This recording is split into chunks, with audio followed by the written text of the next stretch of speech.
Assalamualaikum warahmatullahi wabarakatuh. Bismillahirrahmanirrahim. Allahumma sholli ala sayyidina Muhammad walhamdulillahi rabbil alamin. Anak-anak sekalian, kelas 8 MTS Ma'arif Nahdlatul Ulama yang berbahagia. Salam sukses selalu, sehat selalu buat anak-anak sekeluarga. Semoga dalam lindungan Allah sehat walafiat zahir dan batin, tidak kurang suatu apapun. Amin. Anak-anak sekalian, untuk pertemuan kedua kali ini pelajaran SKI, kita masih membahas bab 1 semester 2 tentang dinasti Ayyubiyah. Pada pertemuan yang lalu sudah disampaikan, dinasti itu artinya kekuasaan yang turun-temurun, kekuasaan yang didominasi oleh keluarganya saja,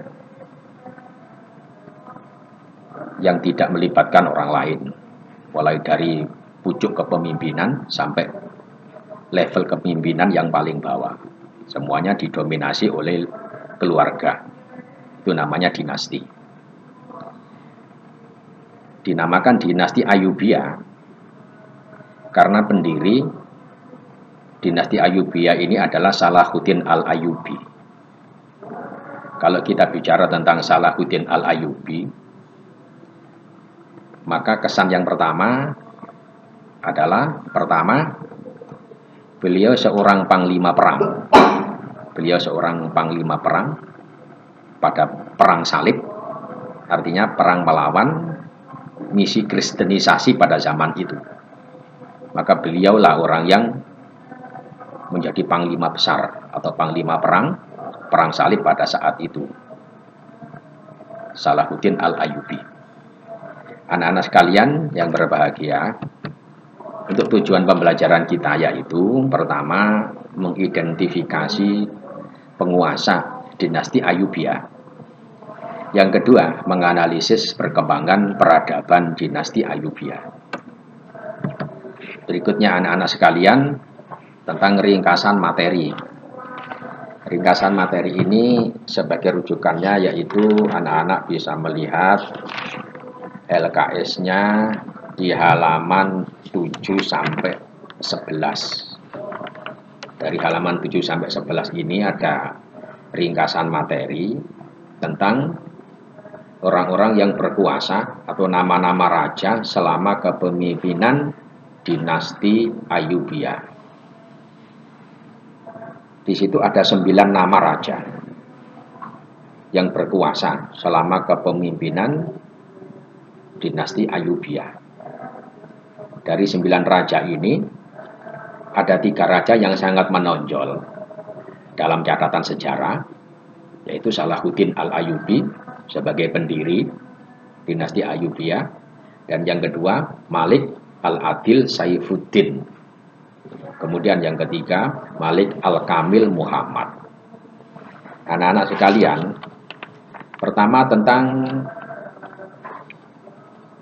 kekuasaan Salahuddin Al-Ayyubi, yaitu pada tahun 1169.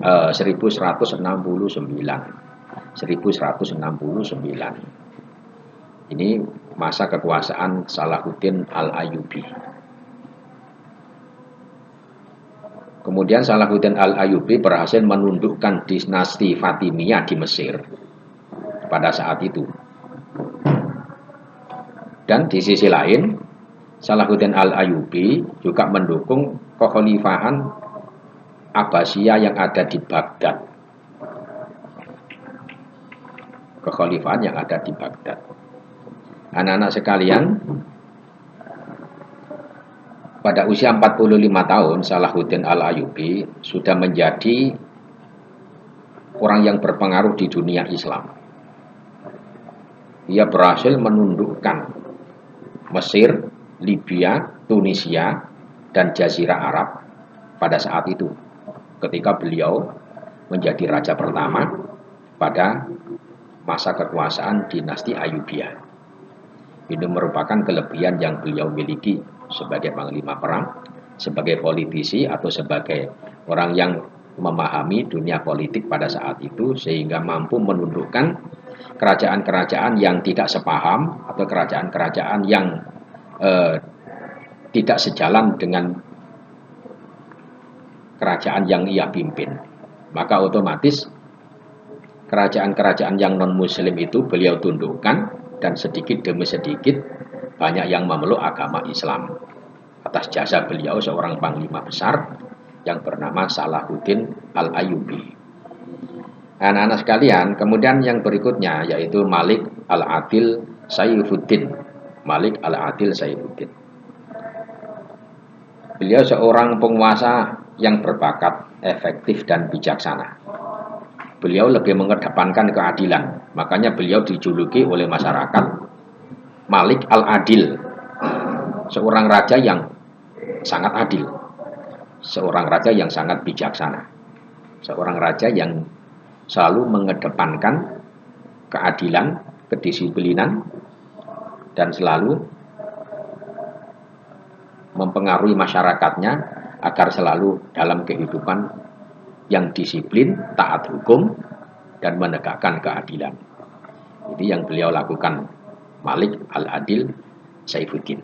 Kemudian yang ketiga, anak-anak, yaitu Malik Al-Kamil Muhammad. Malik Al-Kamil Muhammad ini beliau berkuasa pada tahun 1218 sampai 1238.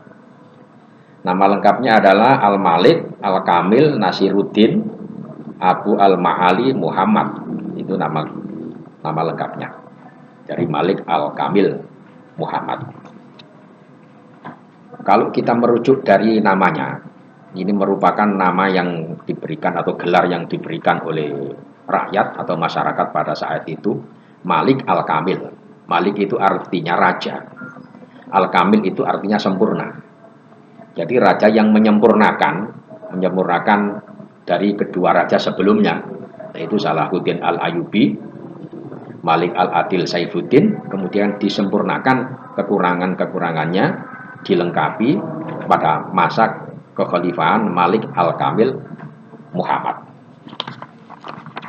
Anak-anak sekalian, demikian ulasan materi singkat tentang pembelajaran kita kali ini. Untuk lebih memahami secara mendetail atau lebih sempurna, anak-anak bisa membaca materi pembelajaran yang ada di ALKS dan buku bacaan atau buku paket. Ini sebagai ulasan singkat karena kita terbatas oleh waktu. Namun demikian, semoga menjadi ilmu yang bermanfaat bagi anak-anak sekalian. Sekian, wassalamualaikum warahmatullahi wabarakatuh.